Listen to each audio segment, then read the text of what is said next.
The day my sister died, I didn't cry. I played at a halibut at 22 Bleecker Street like my hands were on autopilot, like grief was just another ticket I could clear from the rail. The dining room was full, the West Village humming beyond the windows, and my kitchen moved at my pace. Fast, exact, unforgiving, butter-browned. Knives clicked. No one spoke unless spoken to. Control wasn't a preference, it was survival. The hostess slipped beside my pass and said my name too softly. "Katerine, it's the hospital." My chef's coat suddenly felt tight around my neck. I stepped into the alley for air and found none. When I came back inside, every eye searched my face, waiting to know if the world was still allowed to spin. I gave them a nod. Service continued. Ketlin didn't. 2 days later, silence became the loudest thing in my apartment. Until Melody arrived. She stood in my doorway with a small suitcase and eyes too old for 9, holding a stuffed rabbit missing one ear. She didn't cry. She didn't reach for me. "Aunt Kat?" she asked, like she wasn't sure I was permanent. And something sharp split inside my chest, because I realized I had no idea how to become a home for anyone. The next morning, my boss Paula slid a therapist's card across her desk. "You're unraveling," she said gently. I didn't take it. I didn't have time to fall apart. I had a kitchen to run, rules to enforce, a life that only made sense when everything stayed where I put it. That afternoon, Paula made the one decision I couldn't control. She hired a new chef. Samira walked in like calm itself, steady, warm, sleeves rolled up, a quiet confidence that shifted the room without effort. The atmosphere in the kitchen changed the moment she walked in. People relaxed without realizing it. Melody lifted her head from her crayons and smiled at Samira like she already trusted her. And my chest tightened. I wasn't irritated. I was afraid. If you've ever had to start over when you weren't ready, this story is for you. Subscribe to keep listening, and tell me in the comments where you're watching from. I learned quickly that grief doesn't announce itself. It sneaks in between tasks, hides in the space between one breath and the next. The morning after Melody moved in, I woke before my alarm, stared at the ceiling of my apartment, and waited for the weight to lift. It didn't. My sister was still gone. The city outside still moved like nothing had happened, and in the small bedroom across the hall, a child I barely knew was sleeping because she had nowhere else to go. I made coffee the way I always did. Precise, exact. 2 scoops. Filtered water. The ritual steadied my hands. Melody appeared in the doorway wearing an oversized t-shirt and mismatched socks, her hair sticking up in places I didn't know how to fix. She watched me silently, like she was studying the rules of a place she didn't trust yet. "Do you have cereal?" she asked. I nodded, opened a cabinet, and realized too late that everything in my kitchen was designed for one adult who barely ate at home. On the walk to school, the air was cold and sharp, Manhattan doing what it always did, honking, rushing, refusing to slow down for anyone's tragedy. Melody held my hand without looking at me. Her grip was firm, like she was afraid I might disappear too. At the school gate, she hesitated. I wanted to say something comforting, something maternal. Instead, I said, "I'll pick you up at 3. She nodded, turned, and disappeared into the crowd of children. I stood there longer than necessary, unsure who I was supposed to be now. By noon, I was back where I understood myself. The kitchen at 22 Bleecker Street was loud, alive, familiar. Heat rose from the stoves. Orders flew in rapid bursts. My voice cut through the noise like it always had, sharp, controlled, unquestioned. This was the one place where nothing had changed. Or so I thought. When Paula asked me to step aside, her face told me this wasn't about inventory or staffing schedules. "I hired someone," she said carefully. "Another chef." I stared at her. "You didn't need to," I replied. "I have it covered." Paula didn't argue. She never did when she knew she was right. "You don't," she said softly. "And you don't have to do this alone." I hated that sentence more than anything else she could have said. Samira arrived an hour later. She didn't rush. She didn't announce herself. She just stepped into the kitchen like she belonged there, scanning the room with calm, observant eyes. She introduced herself to the staff one by one, learned names, listened more than she spoke. When our eyes finally met, she smiled. Not brightly, not nervously, just enough. "Katerine," she said, "not chef, not ma'am, just my name." I watched her work from across the room, irritation curling in my chest despite myself. She moved differently, less force, more trust. She hummed quietly while prepping. Something classical I couldn't quite place. The staff responded immediately. Jokes surfaced. Shoulders dropped. Efficiency didn't disappear, but it softened. I told myself I disliked her style, that it was unprofessional, that it wouldn't last. None of that explained the tightness in my chest. That afternoon, Melody sat at the small table near the back, coloring quietly while waiting for me to finish prep. When Samira knelt beside her and asked what she was drawing, Melody answered without hesitation. I froze. Melody didn't do that with me. She guarded her words like they were fragile. Samira listened, nodded, laughed softly at something Melody said. I turned away before I could think too much about why that unsettled me. The rest of the shift passed in a blur. Plates went out flawless. No disasters, no mistakes. When I finally took off my coat, exhaustion hit me all at once. Samira caught me by the door. You don't have to like me, she said gently. But I want you to know, I'm here to help, not to replace you. I wanted to snap back, to assert something. Instead, I nodded and left. That night, after Melody fell asleep on the couch watching a cartoon she'd already seen twice, I stood in my kitchen, staring at nothing. I thought about Ketlin, about everything I hadn't said, about the woman who walked into my life without permission and shifted something I wasn't ready to examine. I didn't feel angry. I didn't feel threatened as a chef. I felt afraid. The first night I actually cooked for Melody felt more intimidating than any service I'd ever run. There were no tickets, no countdown, no margin for error I could fix with a sharp word or a faster hand. Just a small girl sitting at my kitchen counter, swinging her legs, watching me like I was performing without a script. I made pasta because it felt safe. Butter, garlic, parmesan. She took one bite, nodded politely and said, "It's good." Not great, not amazing, just good. I smiled anyway and told myself that was enough for now. Mornings became negotiations, shoes misplaced, hair tangled beyond my understanding, questions I didn't know how to answer. Melody didn't cry, but she watched everything, absorbing my silences the way children do. I packed lunches that looked too adult, forgot to sign a permission slip, learned the hard way that school dismissal lines have their own unspoken rules. At night, when the apartment finally went quiet, grief crept in like fog. I'd sit on the edge of my bed and let it settle, heavy and unavoidable. At the restaurant, Samira became impossible to ignore. Not because she was loud, she wasn't, but because things worked when she was around. The staff trusted her. The kitchen breathed easier. She respected my systems without mimicking them, adjusted instead of pushing back. Once, when a delivery was late and tension spiked, she caught my eye and simply said, "I've got it." And she did. No drama, no show. It unnerved me how relieved I felt. We started talking in fragments, short exchanges over prep tables, comments about seasoning, about the weather turning colder, about how New York never really sleeps, just pretends to rest. She never asked about my personal life, never crossed a line. That restraint made me curious in ways I didn't want to examine. I'd spent years keeping people at arm's length. Samira seemed content to stand exactly where I let her, and somehow, that felt like pressure. One afternoon, Melody was waiting longer than usual. I was behind schedule, caught in a rush that refused to slow down. When I finally looked up, I saw her sitting on a milk crate near the back, Samira beside her, showing her how to fold a napkin into something that looked like a lopsided swan. Melody laughed. It startled me. The sound felt foreign in that space. Samira glanced up, caught my expression, and didn't apologize. She just smiled like laughter belonged there. Later, Samira approached me quietly. "She reminds me of my niece," she said. "Same age, same serious eyes." I nodded, unsure what to do with that information. "She lost her mom," I said before I could stop myself. Samira's face softened. "I'm sorry," she replied. No pity, no overreaction, just acknowledgement. Something loosened in my chest, uncomfortable and warm all at once. That night, Melody asked if Samira would be at the restaurant tomorrow. "Probably," I said. She hesitated. "She's nice," she added, like she was testing my reaction. I kept my voice neutral. "Yes, she is." Melody studied me for a moment, then went back to her homework. Children always know when something shifts. They just don't name it. Paula cornered me near the end of the week. "How are you holding up?" she asked. I gave the answer she expected. "Fine." She didn't believe me. "Samira's been good for the team," she said carefully.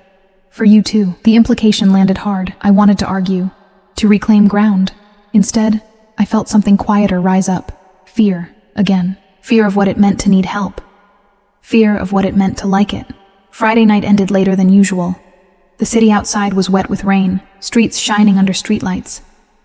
Samira walked out beside me, our steps sinking without effort. "You don't have to say anything," she said, pulling her coat tighter. "But if you ever want to talk, I'm around." I nodded, hands buried in my pockets. We stood there for a second too long before parting ways. At home, Melody was asleep on the couch. Cartoon paused mid-sentence. I carried her to bed, tucked the blanket around her, and watched her chest rise and fall. Responsibility settled over me, heavy but real. In the quiet, Samira's presence lingered, not intrusive, not demanding, just there. And for the first time since Ketlin died, the thought didn't scare me as much as it had. It happened on a Tuesday that refused to stay ordinary. Rain pressed against the windows all afternoon, the kind that turns Manhattan gray and introspective. Service was slower, heavier, like everyone was moving through water.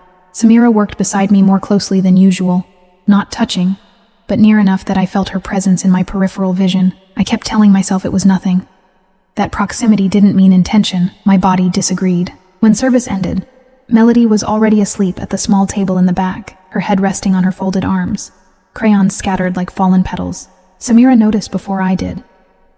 "She's exhausted," she said softly. There was something intimate in the way she lowered her voice, like the kitchen had become a private room. "I can help you carry her." I hesitated, pride flaring out of habit, then nodded. Melody stirred as Samira lifted her, one small arm draping instinctively around her neck. The sight stopped me cold. It wasn't jealousy that rose in my chest. It was relief. Melody felt safe. That mattered more than my ego, more than my fear. We walked home together in the rain, Samira shielding Melody from the worst of it with her coat, our steps falling into an unplanned rhythm. Inside my apartment, the lights were low, the air quiet. Samira laid Melody gently on the couch, brushing damp hair from her forehead with a tenderness that felt earned, not assumed. I watched from the doorway, heart thudding too loud in my ears. "You're good with her," I said before I could stop myself. Samira looked up, surprised. "I'm good because I care," she replied. "There's a difference." We stood there after Melody fell back asleep, the city humming faintly beyond the windows. The silence stretched, not awkward, just full. "I'm not good at this," I said, "at letting people in." Samira didn't move closer. She didn't retreat either. "I know," she said gently. "You don't have to explain it to me. I see it." The way she said "see" felt like a hand on my chest. I laughed quietly, more breath than sound. "Everyone thinks I'm intimidating," I said. "Unreachable." Samira smiled, just a little. "You are intimidating," she agreed, "but not unreachable." My throat tightened. I hadn't realized how badly I needed someone to say that until it was already hanging between us. I stepped closer without deciding to. The space between us shrank until I could feel the warmth of her, smell rain and soap and something distinctly hers. My heart raced, not with panic but recognition. This wasn't confusion. It wasn't curiosity. It was desire, clear and steady, terrifying only because it felt honest. "Samira," I said, and the way her name landed in my mouth told me everything I needed to know. She didn't rush me. She waited, eyes searching mine, giving me the space to pull back if I wanted to. I didn't. I leaned in, slow, deliberate, like any sudden movement might break the moment. Our lips met softly, not demanding, not hurried. Just a kiss. Simple. Real. The kind that feels like an answer instead of a question. "You," a small voice said cheerfully. We jumped apart, startled, then froze as Melody sat up, rubbing her eyes. She looked from me to Samira, then grinned, wide and unfiltered. "Oh, bah," she said, stretching the word with delight. "Now I have two moms," Samira laughed, hand flying to her mouth. I stared at Melody, heart pounding, waiting for something to shatter. Nothing did. Instead, Melody climbed off the couch and wrapped her arms around both of us, as if this had been obvious all along. "Can we have pancakes tomorrow?" she asked. I laughed then, a real laugh, warm and unguarded. "Yes," I said, "we can have pancakes." Samira's hand brushed mine, tentative but sure. I didn't pull away. For the first time since my sister died, the future didn't feel like a threat. It felt like a possibility, unexpected, imperfect, and exactly what I hadn't known I was missing. The morning after the kiss felt different in a way I couldn't rationalize. Nothing external had changed. The same gray light filtered through the windows. The same traffic noise climbed up from the street. But something inside me had shifted its weight. Melody woke up smiling, already dressed, sitting at the table with her feet swinging. "Is Samira coming today?" she asked casually, like it was already a fact. I nodded, surprised by how natural that answer felt. We cooked breakfast together, the three of us moving around my small kitchen like we'd practiced it before. Samira flipped pancakes while Melody watched closely, correcting her technique with the seriousness only children possess. I leaned against the counter, observing them, struck by how little effort it took for Samira to belong there. The sight didn't make me feel replaced. It made me feel relieved, and that scared me more than anything else. At the restaurant, the tension between us was no longer something I could pretend was professional. Every glance lingered a second longer. Every shared task carried an awareness that made my skin hum. We didn't touch in front of the staff, but our proximity felt deliberate, grounded, real. I caught myself smiling for no reason while plating a dish and immediately stopped, unsettled by how easily joy slipped past my defenses. Paula cornered me mid-afternoon. "You seem different," she said, careful not to accuse. I shrugged. "Things change." She studied me for a moment, then nodded. "They do. Just don't punish yourself for it." I didn't respond, but the words followed me back into the kitchen, settling somewhere deep and uncomfortable. That evening, service ended early. Rain streaked the windows, turning the city into blurred reflections. Melody sat in the back again, drawing quietly. When Samira offered to walk home with us, I said yes without hesitation. We shared one umbrella, shoulders brushing, our steps syncing instinctively.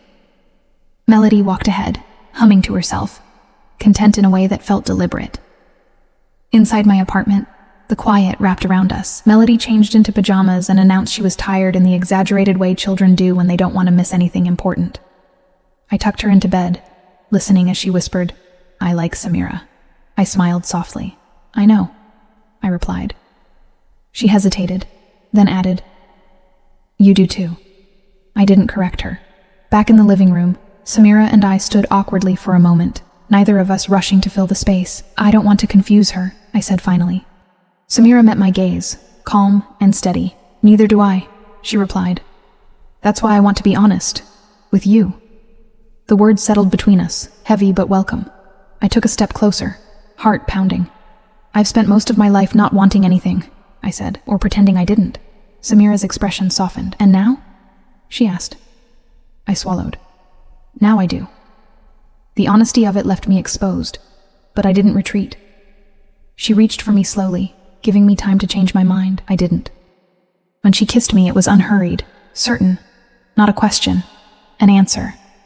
Her hands rested at my waist, grounding me, while mine slid into her hair, memorizing the texture, the warmth.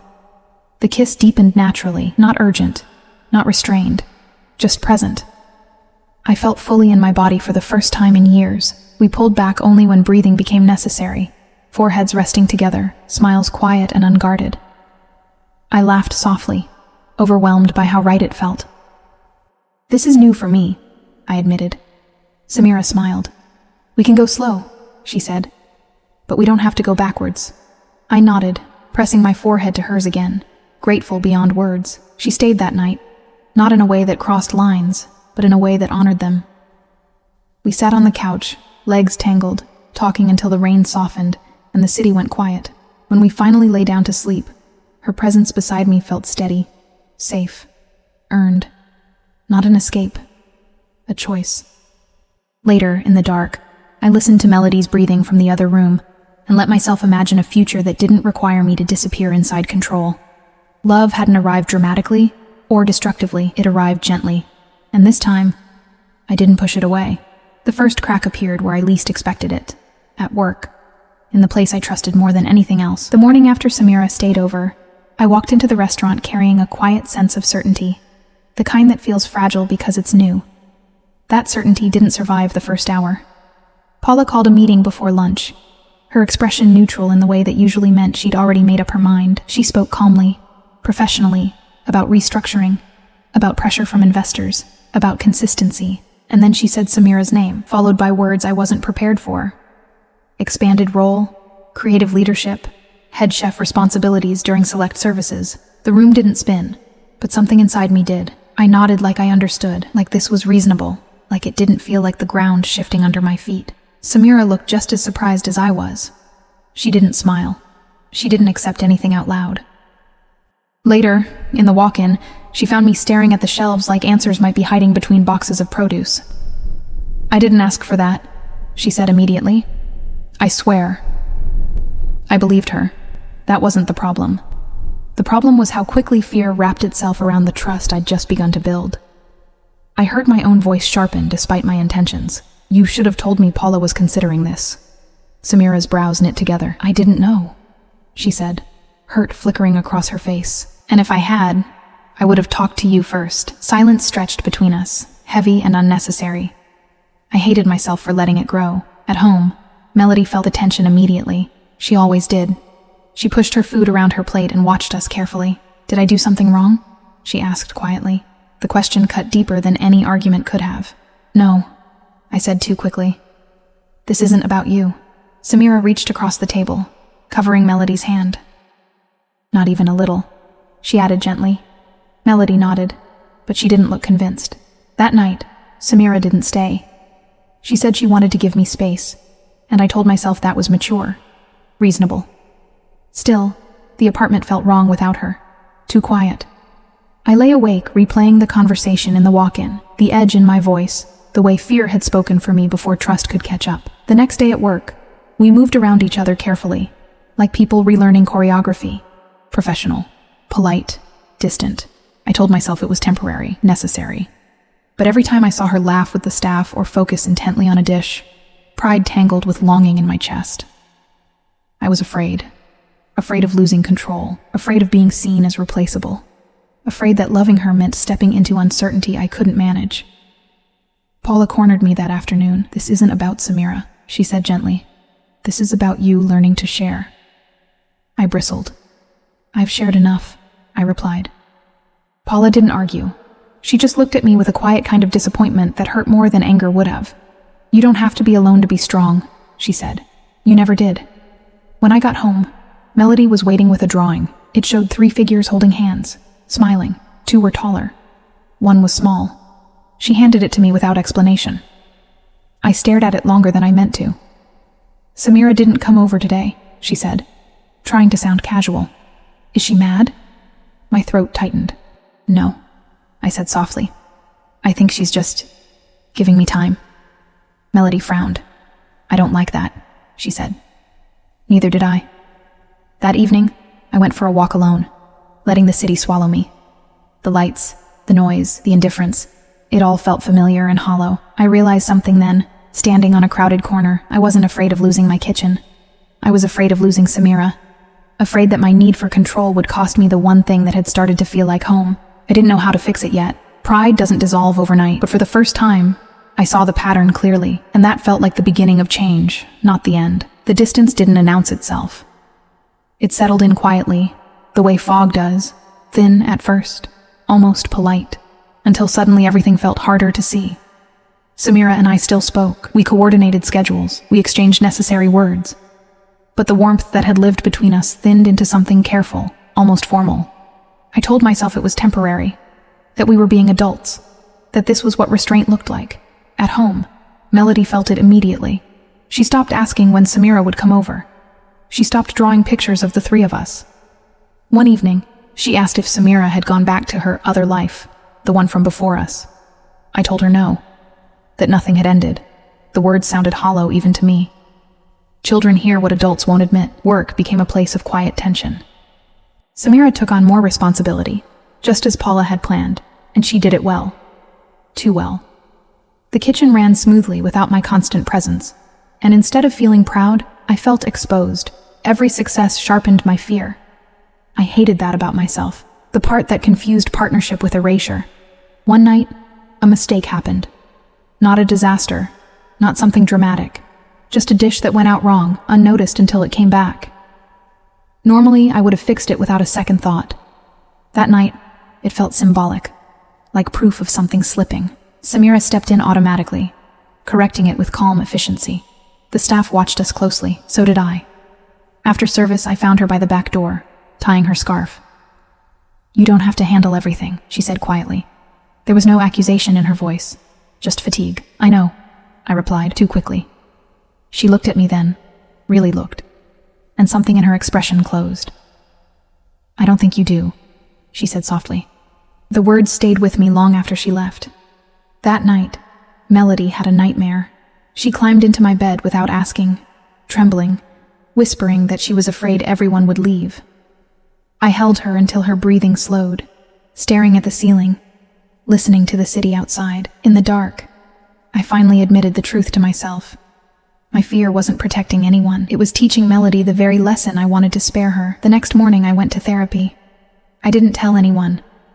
I sat in a small office with neutral walls and spoke haltingly at first, then faster, then not fast enough to keep the tears from coming. I talked about Ketlin, about control, about how loving Samira felt like standing on unfamiliar ground without armor. The therapist didn't fix anything, she just listened. And for once, that was enough. At work, Samira noticed the change before I named it. I didn't raise my voice. I asked for help without apologizing. I stepped back when needed. She watched me carefully, not hopeful, not distant, waiting. I wanted to tell her everything right then, but some realizations need time to settle before they can be shared. Melody noticed too. That evening, she handed me another drawing. This one showed 3 figures again, but they weren't holding hands. They were standing close, facing each other. "You're supposed to say something," she told me matter-of-factly. I smiled sadly. "I know," I said, and I did. I just didn't know how yet, but the distance between Samira and me no longer felt inevitable. It felt like something I had created, and something I might still be able to undo. I didn't wake up brave. I woke up tired. Tired of rehearsing conversations that never happened. Tired of carrying fear like it was proof of responsibility. The apartment was quiet, except for the hum of the refrigerator and the distant sound of traffic. Melody sat at the table drawing, her feet swinging slowly. She looked up at me and said, without drama, "You don't smile the same anymore." I froze. Children don't soften truths. They just place them in your hands and wait. We walked to school together under a pale sky that threatened rain but never committed. Halfway there, Melody stopped and looked at me with that serious expression she used when she wanted to be understood. "You push people when you're scared," she said. "Mom used to do that too." My chest tightened, not with defensiveness, but recognition. She squeezed my hand once, then let go and ran ahead, as if she'd said everything she needed to. At the restaurant, I tried to focus on work, but my hands felt disconnected from my thoughts. Samira wasn't there. I knew she'd taken the afternoon to help a friend prep for a small catering job in Brooklyn. The absence felt deliberate, respectful, and unbearable. I realized something standing alone in the kitchen. Waiting for the right moment was just another way to avoid choosing. I left early. Again. The city met me with noise and movement, but I felt strangely calm as I took the subway across the river. When I found Samira, she was in a narrow kitchen with chipped tiles and mismatched pans, laughing softly as she chopped herbs. She looked surprised to see me. "Is everything okay?" she asked, concern immediate and unguarded. "No," I said honestly. "But I need to talk to you." We stepped outside, the air cool and damp. I didn't pace. I didn't justify. I stood still and let the words come out imperfect. "I was afraid," I said, "not of you, of what loving you meant. I've spent my life believing that if I controlled everything, nothing could leave." My voice shook, but I didn't stop. "When Paula gave you more space at work, it triggered something old. I reacted like loss was already happening." Samira listened without interrupting, her expression steady. I swallowed. "I don't want to keep living like that. I don't want Melody learning that love is something you ration, and I don't want to pretend that loving another woman is confusing or temporary. It isn't." The admission felt like stepping into open air after years underground. She exhaled slowly. "I love you," she said. "But I won't shrink to make you feel safe. I won't disappear so you can stay in control." The words didn't wound me. They clarified something essential. "I don't want you to," I replied. "I want to learn how to stand beside you without bracing for impact." We didn't rush each other. Samira stepped closer, her hand brushing mine, tentative but real. "That's all I ever wanted," she said quietly. We kissed then, not like we were proving anything, but like we were sealing a shared understanding. It was soft, grounded, full of intention.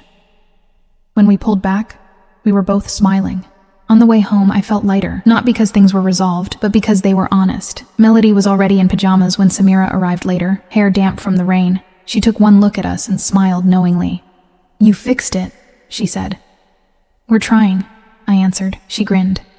"Good. I don't like when things feel unfinished." That night, as I lay awake listening to the city settle, I realized the shift wasn't dramatic. It was subtle and permanent. I hadn't begged anyone to stay. I hadn't promised perfection. I had simply chosen not to hide. For the first time, love didn't feel like a threat to my life. It felt like the life itself. Love didn't fix my life overnight. It didn't erase grief or reorganize my kitchen drawers or suddenly make mornings easier. What it did, quietly, steadily, was change the way I showed up. Samira stayed.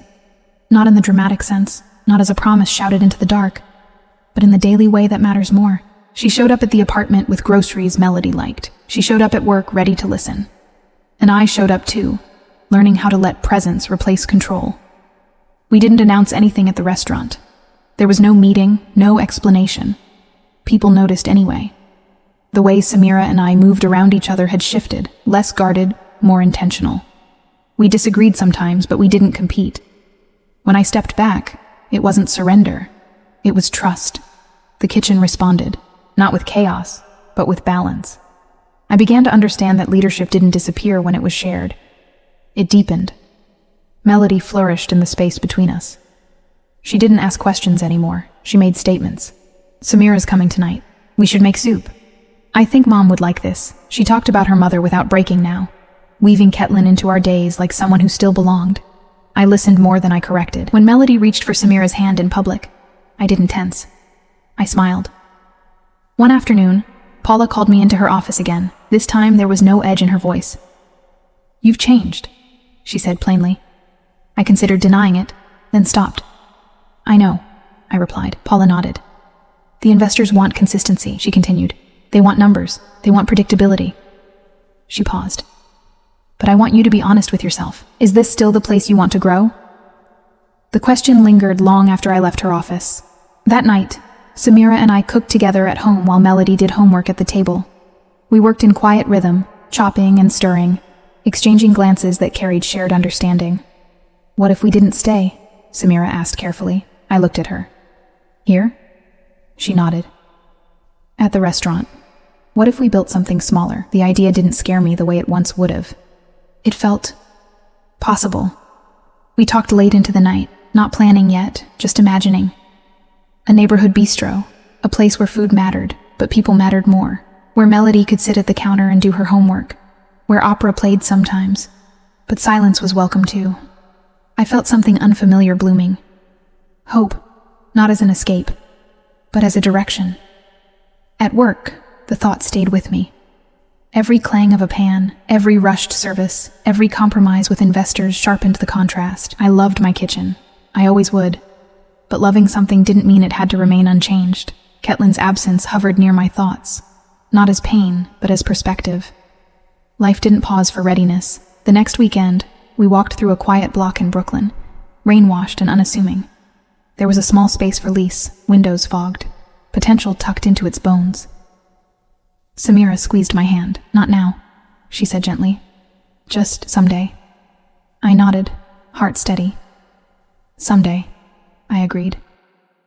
That night, Melody asked if Samira was staying again. "Yes," I said. She smiled, satisfied, and went back to her book. Samira brushed her teeth beside me later, our reflections sharing the mirror. I caught her eye and laughed softly. "This is strange," I said. "Good strange," she replied.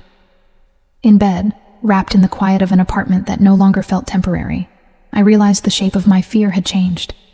It was still there, but it no longer drove. I wasn't bracing for loss. I was participating in life. The future wasn't certain, but it was ours to build, together. The decision didn't arrive in a dramatic burst. It came quietly, the way most real endings do, during a late service, when the kitchen ran smoothly without my constant intervention. I watched from the pass as Samira coordinated the line with calm precision, and for the first time, the sight didn't tighten my chest. It loosened it. I realized then that the restaurant I'd built had taught me everything it could. Staying out of fear wasn't loyalty. It was habit. I met Paula the next morning before service. She listened without interrupting, her hands folded neatly on the desk. When I finished, she nodded. "I always knew you'd outgrow this place," she said gently. There was no resentment in her voice, only recognition. We talked logistics, timelines, transition plans. When I stood to leave, she surprised me with a hug. "You're not leaving empty-handed," she said. "You're leaving whole." We didn't announce anything right away. Samira and I moved through those final weeks with care, honoring what had been while preparing for what would come next. The staff sensed it. There were fewer jokes, more lingering looks, a quiet gratitude in the air. On my last night, the kitchen surprised me with a small cake. Simple, imperfect, sincere. I cried then, not from sadness, but from relief. The space in Brooklyn didn't look like much at first. Peeling paint, uneven floors, a narrow kitchen that would require patience and imagination. Melody stood in the doorway, surveying it like an expert. "It needs light," she declared. Samira laughed. "We can fix that." I smiled, overwhelmed by how easily they spoke in we. The word no longer startled me. It grounded me. Opening day arrived without fanfare. No press, no critics, just neighbors wandering in, curious and hopeful. The menu was short, honest. Food we believed in. Samira worked the stove. I handled the pass. Melody sat at the counter with a book and a stack of napkins she insisted on folding herself. When the first plate went out, I felt a familiar thrill, but softer, steadier. Like something that belonged to my life, not my identity. We made mistakes.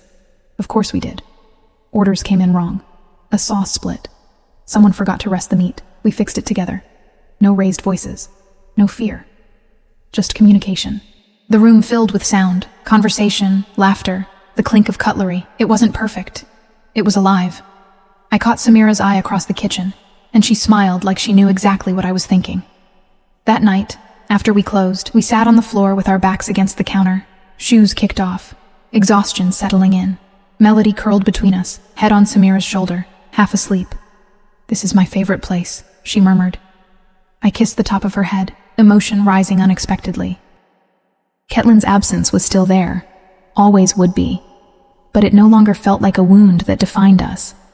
It felt like a thread woven gently into something new. In the weeks that followed, life found its rhythm. School mornings, dinner rushes, quiet walks home. Samira and I learned each other's edges and soft spots, argued occasionally, apologized quickly. We didn't rush labels or promises. We built trust in the mundane. Melody called us her moms without hesitation, as if the world had always been waiting to catch up to her certainty. One evening, as I locked up and turned off the lights, Samira came up behind me and wrapped her arms around my waist. "You okay?" she asked. I leaned back into her, feeling the answer settle in my body before my mind caught up. "I am," I said, and it was true. Not because everything was easy, but because it was honest. I used to believe love was something you earned by being exceptional, by holding everything together without cracks. I was wrong. Love didn't ask me to perform, or control, or disappear. It asked me to stay, to choose, to be present, even when it was uncomfortable. As we walked home under a sky softened by city light, Melody skipping ahead, I realized this wasn't the life I'd planned. It was better. And for the first time, I wasn't afraid to say that out loud.